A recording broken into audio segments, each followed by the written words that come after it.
the head professor at Texas Southern was a guy by the name of Lloyd Woods. He was over the science section of the liberal arts school, and he was the man of the building. He ran the whole science building, and he called it his building. And you respected him, and he respected you. The strict part is that he was intolerant of tardiness. He did not like it at all. There was a bell that would ring that says it's time to start the class. If more than half of your body was not through the door when that bell rang, he would tell you, come back next time because you didn't make it this time. He would not let you in his classroom if you were late. He did not tolerate being late. And since my last name started with a B, the first name he would call when he called the roll was Mr. Bazzelle. So I was always had to be first in line and had to be first there. We call him the Bear because of his discipline. He required his students to learn what they needed to learn in order to become successful. And he worked hard to ensure that all of his students did a good job in school, and he worked hard to make sure of that. And actually, he was a member of my fraternity as well, which was interesting. And at that time, as part of the pledging process, you needed to always call the members of the fraternity, if you were a pledgee, you call them big brother. Well, he was my big brother, and it's kind of hard to say, Dr. Woods, would you sign my book? Because we had to get signatures of big brothers in our book, so it was interesting, but that was a fun part of the whole thing. Dr. Wilson was also there. I worked for him my junior and senior year. I was a part of his program. He did research and would hire his students to work in the lab. We were working on ways to improve the polymer work in terms of how the polymers interacted and the chemicals interacted. My role was strictly to run the analyses, run the test.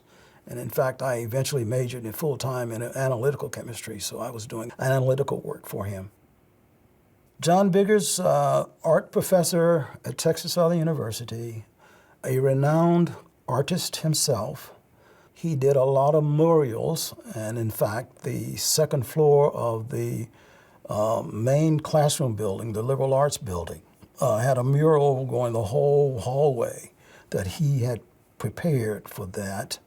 When my daughter attended Hampton University, we learned that the murals at the library at Hampton University were done by Dr. Biggers. He's a very prominent artist, well-renowned for his murals and his paintings, depicting African-American situations. At Texas Southern, we had a well-renowned track team, and it was coached by Coach Wright. Coach Wright led the team, I believe in 62 or 63, the track team held the world record in, at that time, the mile relay. In the late 50s and early 60s, before I got to TSU in 60, the graduates from the track program were the first time African-American football players, because the track boys could run fast.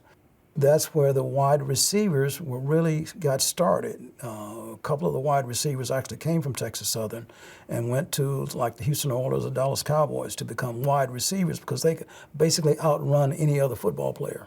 Yeah, he was a well-renowned track coach and in fact coached the Olympic team, I believe, in 1968.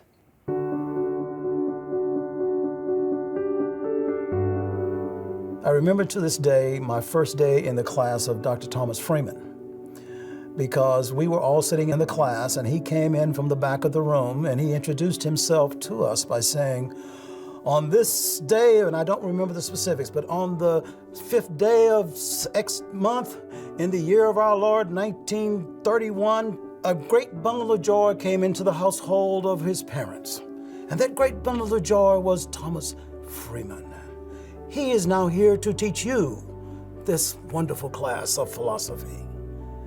That just blew everybody away. And that's the way he taught the whole class, the whole semester. And not being a philosophy major, not interested in any of the humanities, it is one of the only classes in humanities that I truly remember and am pleased that I ever had a chance to sit down and listen to him, because he made the class interesting.